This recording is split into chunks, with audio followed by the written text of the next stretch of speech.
তুমি কি তোমার জীবনে আশার আলো দেখতে পাবে? তোমার আশার আলো যেন পূর্ণ হয়। গাইড করো ইউনিভার্স।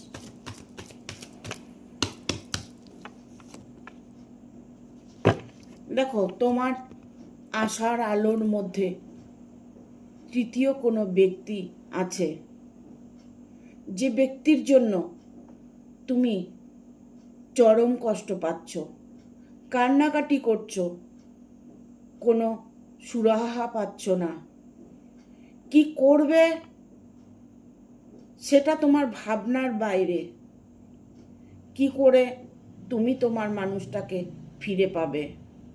কারণ তিনি এখন বর্তমান যে ব্যক্তির সাথে আছেন, অলরেডি সেই ব্যক্তিটাকে কাবু করে রেখেছে।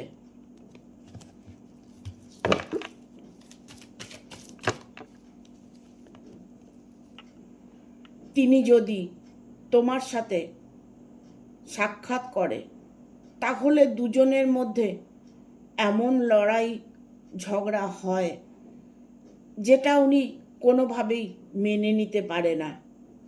উনি ওনার ভুলগুলো উনি হাড়ে হাড়ে বুঝতে পারছে।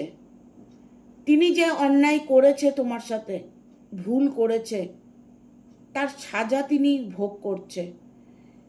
সেই মানুষটার সাথে 24 ঘন্টা লড়াই ঝগড়া হচ্ছে, 24 ঘন্টা অশান্তি হচ্ছে, মারপিট হচ্ছে।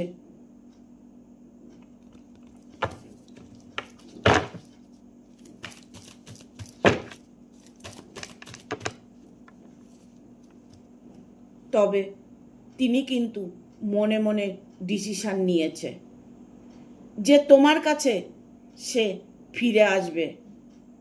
বাট উনি এখন এই মুহূর্তে সলিউশন খুঁজছে। কি করে সেই ব্যক্তিকে, যেই ব্যক্তি তার জীবনে আছে, তাকে সরিয়ে দিয়ে সে তোমার কাছে ফিরে আসবে, সেরকমই তার একটা পরিকল্পনা চলছে। হঠাৎ করে দেখবে তোমার জীবনের পরিবর্তন আসবে, কারণ ম্যাজিশিয়ান তোমাকে পরিবর্তন এনে দেবে। ইউনিভার্স তোমার সহায় আছে। মিরাক্কেল যদি পেতে চাও, তবে সব সময়ের জন্য পজিটিভ থাকার চেষ্টা করো। মনের মধ্যে চ্যান্ট করো, তোমার কি চাই, অবশ্যই তুমি পাবে। কারণ তোমার সাথে ম্যাজিক হবে, ম্যাজিক।